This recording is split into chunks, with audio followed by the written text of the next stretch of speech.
Hello, my name's Michael Keneally, and this video is all about the full moon of the 25th of January 2024. The great and central energy of this full moon is that it occurs in Pushyami nakshatra, in the sign of Vedic Cancer. There is the deepest ancient wisdom in the statement of the 27 nakshatras. They refer to constellations or groups of stars whose energies powerfully affect any planet within them. Your personality and your life is most deeply affected by the nakshatras that your planets are placed in. It's much bigger than most people imagine. And I do a nakshatras course. So what are the nakshatras? Well, the nakshatras are the 27 lunar signs of Vedic astrology. This full moon falls in Pushyami nakshatra, the 8th nakshatra. Pushyami has a warrior energy, but it is also ever so nurturing. Pushyamis will help anyone. Pushyami people nourish to help others. The January the 25th full moon is at 11 degrees Vedic Cancer in Pushyami nakshatra, and the sun of this full moon is opposite at 11 degrees Vedic Capricorn. See my Star Wheel Astrology website page for the month of January with all the charts and tables.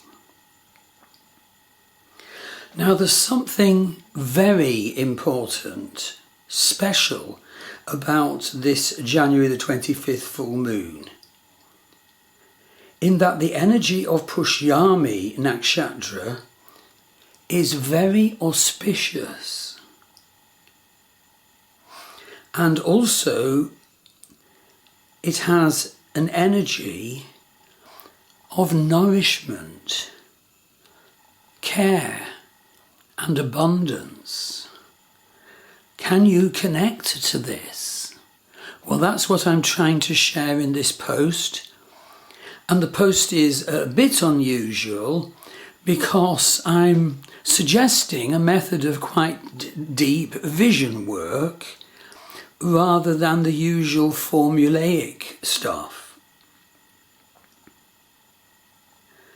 So, if you can connect deeply to this energy, it will increase your wealth energy at the time of this full moon.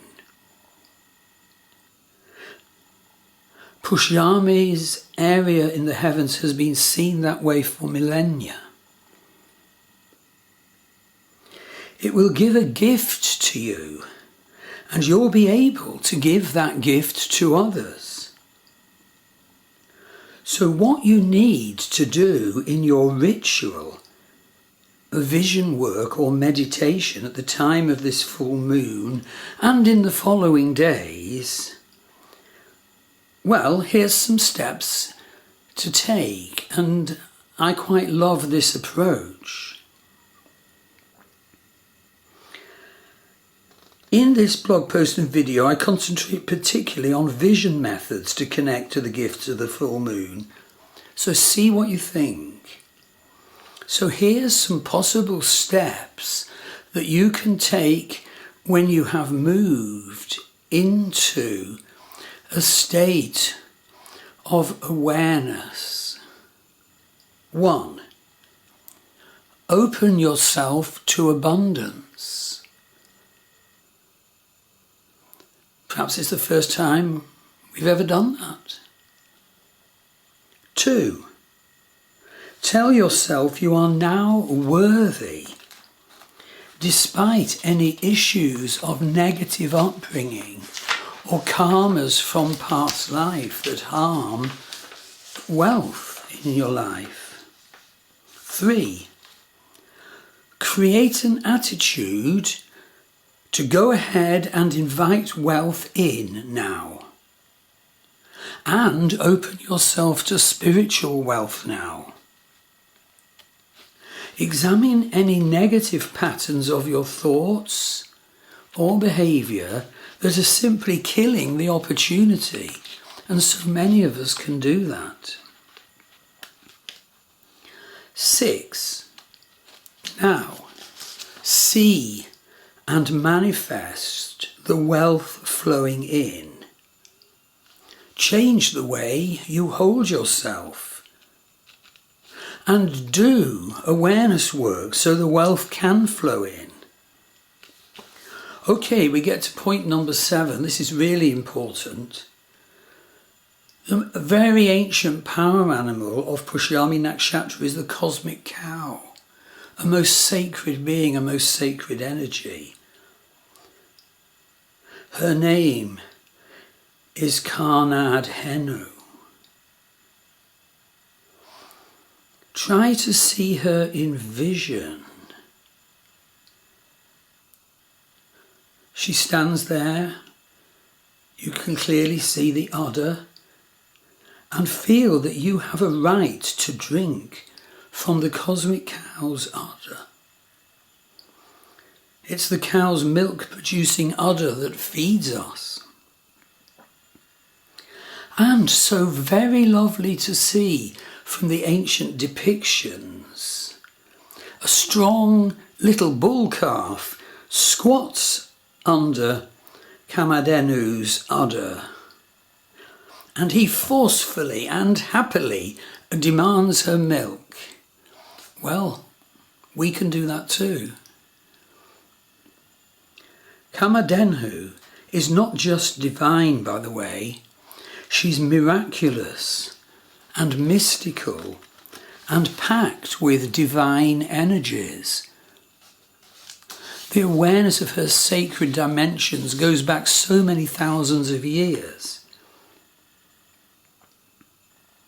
Cows were, of course, a sacred presence for the human race. Incidentally, there's many ancient monuments round here in the west of Ireland. They especially come from the first farmers who arrived here from Anatolia about 3000 BC. These people, the first farmers, the Neolithic, reverenced the land and the alignment to the stars. They actually brought their cattle with them in the boats from Anatolia. See my Sacred West of Ireland tours in my Druid Forest School website. Going back even further into Hindu mythology, Kamadhenu carried the energy of wish fulfillment at the time of the churning of the cosmic ocean.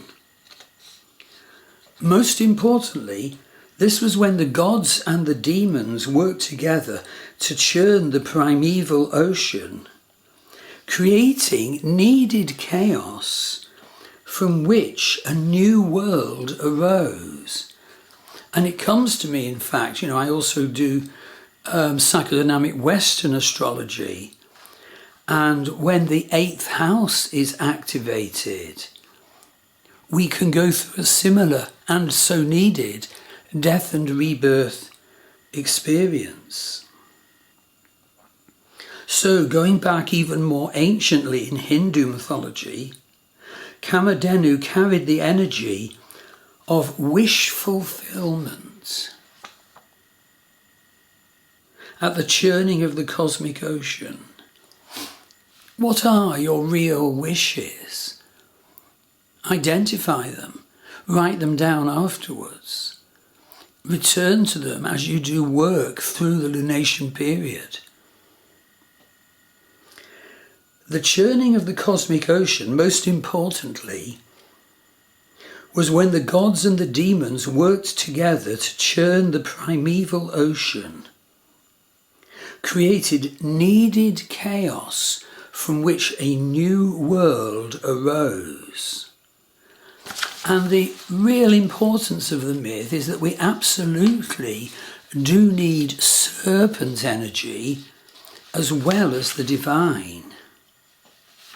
So when you connect to this full moon, be prepared, if necessary, to create chaos so as to bring in a new way of life. Importantly, in the myth of Asuki, the king of the serpents, was the rope that the gods and the Asuras are the demons, used to churn the milk ocean. But that's not the only presence of serpent energy, of shedding skins that no longer serve us, of death and rebirth. Shiva dances with a serpent wrapped round him.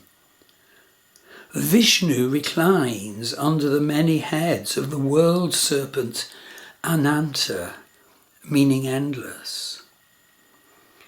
So we mustn't define ourself and our analysis and handling of astrological energies in an over-rational and over-formulaic way. Although, of course, the formula is so needed. We must, in a sense, go beyond that to the vastness. And we absolutely must, in our lifetime, shed skins like a serpent. Are you perhaps really fed up with some of your behaviour scripts? And as I said, the 8th house is serpent energy. So immerse yourself in the soma of the moon. We have to take account of these dimensions if we are to massively and fully benefit from the energies of this full moon in Pushyami nakshatra. As with any full moon, we can find ourselves engulfed in an atmosphere of stress around the time of the full moon. Well, I find that breathing so helps this. And I so love working with Avalokiteshvara and using breath work. Breathing allows you to connect to inner peace. And we all need that, especially in view of the messy times we've had, astrologically speaking.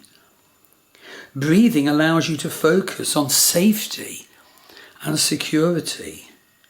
So let's look at some other factors.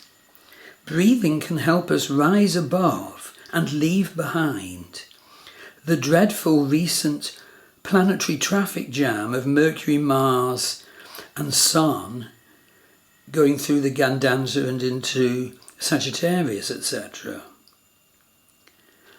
Don't let Mars make you react by expressing the violent energy of Mars in Sagittarius and all that.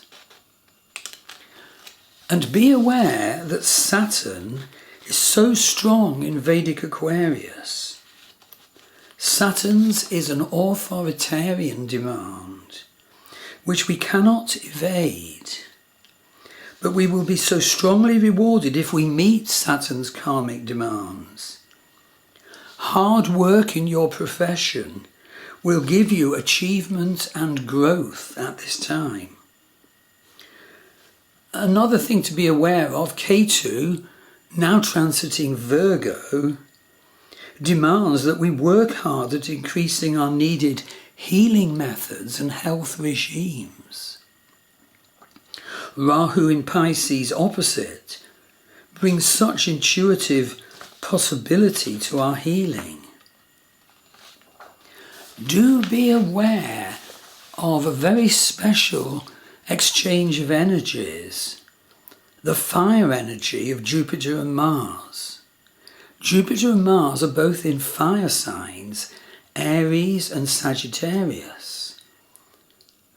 Mars rules the sign where Jupiter is, Aries. Jupiter rules the sign where Mars is, Sagittarius. Try to keep being aware of how the Jupiter-Mars combination is going. Don't give in to anger and critical ranting, but use the great strength and positive energy and direction that this Parivartina Yoga gives. So get a reading from me. Go to my Star Wheel Astrology website. My readings are so thorough, and they're always attuned to methods of healing. I look so forward to meeting you and working with you. And as a final note, let's look at some other energies of this full moon. Well, Moon and Sun are at 5 Western Leo T-square Jupiter at 6 Western Taurus. This may test your Jupiterian qualities of blessing, enlargement and sense of purpose. Look out for them. Jupiter's T-square the full moon. Preserve your sense of blessing and connection to the divine and your sense of purpose. Jupiter at 6 Taurus is sextile Saturn. Make a special attempt to work hard and to structure and to organise properly. Don't get diverted. Focus on correct goals and needed achievement and needed new things. Sun is widely conjunct Pluto at 5 Western Aquarius. This energy calls you to enhance your power. It can mean going down into the depths of the abyss and rising again empowered. I do that online. Have a look at my Star Wheel Astrology website for my journey to the abyss. You get full astrology reading and a wonderful journey. So this Sun-Pluto energy calls you to enhance your power. There could be a change of circumstances leading to a critical new phase of development or separation. So do go to my Star Wheel Astrology website and book a reading. I also teach a lot of courses, and may you focus successfully and precisely on this full moon and reap its benefits. Thank you.